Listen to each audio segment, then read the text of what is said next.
Hello everyone, in this video I'll be showing you a Path of the Storm Herald Barbarian Build Guide in Baldur's Gate 3. This mod was made by Sumradagnoth, and the Storm Herald itself can create an aura which will deal damage to targets that are nearby. The Barbarian being a frontliner is perfect for this, and you're going to see it's got a lot of cool abilities related to elemental damage like fire and lightning.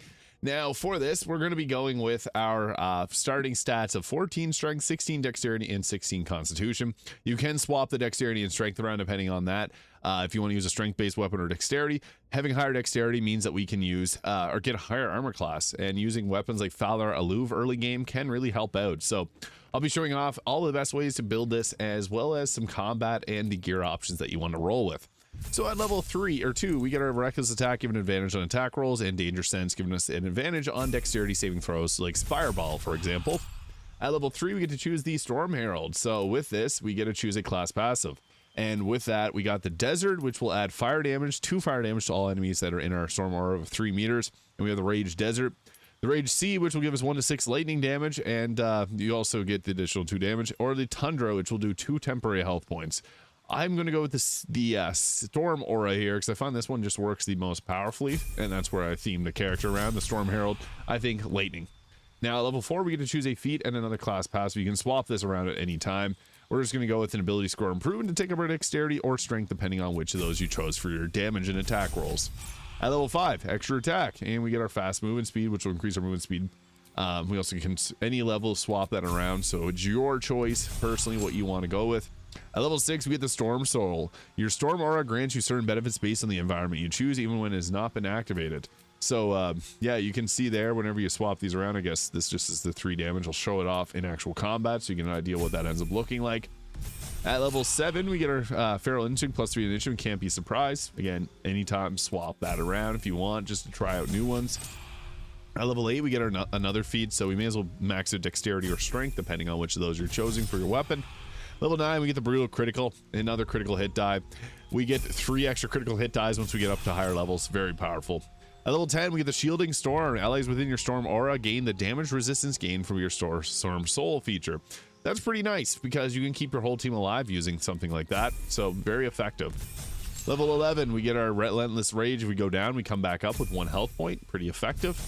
At level 12, we get our feat here, and this time I think it's best to go with the Savage Attacker, which will reroll all your damage die. And when we start doing a lot of critical hits, that's going to make a lot of difference. Level 13, extra critical hit die, huge. It's really nice. At level 14, however, we do get the subclass feature, the Raging Storm. You call upon the power of your Storm Aura as a reaction to lash on foes within its radius. And I'll show off that because it can be pretty devastating. At level 15, we get our, so we can't end rage unless we choose to end rage, which is really nice. Level 16, we get ourselves another feat here. And with this, there's if you want to go with the Great Weapon Master, this can be great if you're using a 2-handed weapon. If not, alert for the extra 5 initiative. You already can't be surprised. That's it's a choice if you want to go with something like that. You could also go with, I like the Tough feat as well, because this will give us a bunch of extra health. We're going to go Great Weapon Master and go with a 2-handed weapon. At level 17, Brutal Critical gives us an extra critical hit die. At level 18, we can again just get more health. 19, however, this is where we get to choose our final feat, and we're going to go with the Tough feat here, but you can also go with any of the damage ones like Sharpshooter if you want to use your bow a bit more. This is just going to give us 40 extra health. That's our resource that we want to have a lot of, as there's some good barbarian gear. And then at level 20, you can rage more times per long rest. So you don't have to go all the way up to here. You could add in like the Warlock if you wanted to for the 3 attacks inside honor mode. But I just wanted to roll with the full 20 in this, because just to show off what this can fully do. So our big things are, we do got to get into combat to be able to rage and use these effects. So we're just going to get out into a fight here, and we'll just be able to show off what this all ends up looking like. But as far as gear options, so as far as gear goes, the Mask of Soul Perception is going to be our best choice for the additional attack rolls. Cloak Protection for better armor class. The Vest of Soul Rejuvenation. This can give us a 26 armor class from a Constitution, and we also get the Constitution Amulet on to give us the +6 to our armor class. This can be really strong, because this will also give us a reaction attack. We do already have a use for a reaction, so if you didn't want to go with this, you could go with the Ballast Armor and then build around using like a piercing damage weapon. But I think that going with the Vest of Soul Rejuvenation is just going to be our best damage option. The Helldust Gloves will give us additional fire damage on our attacks, which is really nice. But if you got the Bone Spike Gloves, that'll ignore resistance to slashing damage, which can be pretty effective. There's also like the full kit that we can go with. So if you wanted to use the full A Bone Spike gear, this is another pretty decent option, so I just have it on Karlach right now. Bone Spike garb will give us extra temporary health when we rage, and we reduce all incoming damage, and the target will take damage when they attack us. Bone Spike helmet can be nice because this will give us additional damage on attacks, or give us additional damage when we rage, and we get menacing attack per turn, which is really nice. Bone Spike gloves will again ignore resistances, and the Bone Spike boots are pretty effective. We should put these on, as this will give us the brutal leap, which can knock targets prone with that attack. And we also get a +1 armor class and saving throws. So we're not wearing a shield. We're going with the Baldur and Giant Slayer. I'm using a strength potion to maximize damage here. If you want to use a weapon through pretty much the entire game, Fowler Alluve is a dexterity based weapon that you can two-hand. Also, Nyrulna is really nice because you can throw this weapon. So yeah, you can go with Fowler Alluve, Nyrulna later game if you wanted to. And even like the Knife of the Undermountain King can be pretty effective if your dex-based build. Two-handed swords are going to be best if you're strength-based, and that's why I went Baldur and Giant Slayer. Strength potions just make this very strong. Amulet of Greater Health for the 23 Constitution, the Killer Sweeter for the free crit that we're going to do extra 3 damage die on, and we're going to protect for better armor class, as well as the Hell Dust or the Hellrider Longbow for the +3 to initiative. Now, what this ends up looking like in actual combat.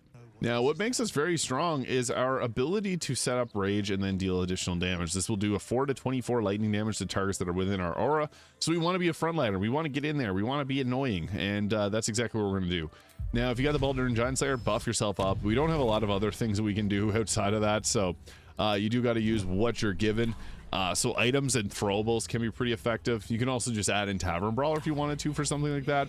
But I'll just start things off with an attack so that we can get ourselves into actual combat. I'll just go with a Pommel Strike there. Rolled a 39 to hit. Pretty nice. I just didn't want... I guess this is a bad idea because this uses up my bonus action. I probably shouldn't have done that to show off the rage because we wanted to rage. And the Storm Aura does take an extra point there. So, bonk. That was not ideal, but... we're also very strong combat, so I'll just go ahead and take out these targets here so that we have less people. You want to rage. That's one thing that you definitely want to have up as much as possible. So I kind of messed up there. I was thinking about keeping both my actions to be able to do more attacks, because our attacks hit hard. That's the one thing about barbarians with high strength, is you got pretty high damage overall. So I'm just chopping them down here with the Baldur and Giant Slayer. That's just a really good weapon. And the critical hits really do make a big difference. If we had another bonus action, we do the Great Weapon Master. So yeah, we got a lot of bonus actions. I'll just end the turn here so I can show off the ability. Right, so it's our turn again. We're gonna Rage C, which will do this cool effect. You can see, boom, we apply our Rage, and we can't activate it this turn because we don't have an extra action. If you took the Thief, however, that extra bonus action from that could help. So we're just gonna go chop them down again. That's really what's best about the Barbarian. It's a frontliner. Get in there, get slashing. That's your best ability. So we'll just keep continuing to, yeah, cut them down just like that. You can see it's actually very strong. So we gotta take out this. This is our priority here because that had the water or the fire elemental. So we're actually doing a good job of just chopping them up. That's kind of the Barbarian. Next turn, I'll show you the Activate Storm Aura. We can see there, it's got a really cool appearance around your character. You got like that actual literal Storm Aura on your character. That's really cool. We're also getting missed quite a bit because of our armor class being so high. I applied Haste from Gale, so that gives us 28 armor class total, which is really nice considering we don't have a shield. We could even take that a bit further. Now, they're silly because they just went into our aura. They activated our trap card. We're going to activate our Storm Aura. And yeah, you get to choose which of these that are going to take the damage. They're in close enough together to be able to zap them, but you can see there, that's really cool. So yeah, we just blasted them, and then we can go ahead. You're going to enable a reckless attack if you wanted to, but we have a pretty great hit chance here. You know what? I have a full 3 attacks left. I'm just going to spare them, as there's only 2 targets left. We'll just let the lightning do the talking next turn. Because that can be really strong too. It's fun. I really like different abilities like this. It's nothing crazy, but it's cool to have a barbarian run around with the storm freaking out around them. So that is pretty fancy. Oh, we got critically hit. For that, we will blast them with the power of lightning. Boom! I love that appearance. That's just such a cool attack. And yeah, we'll roll with that there. And that made my blood explode, so we'll run away. We got a lot of movement speed, so you can literally just full on sprint away. And that's just going to draw them towards us, so then I can run up and, yeah, see there, they're dashing to get to us. They activated my next trap card, because then I can come running back and activate our Storm Aura. Bonus action, doing that much damage is quite nice. Boom! Get wrecked. And to finish him off, finish him. There it is. That is the Storm Herald Barbarian in Baldur's Gate 3.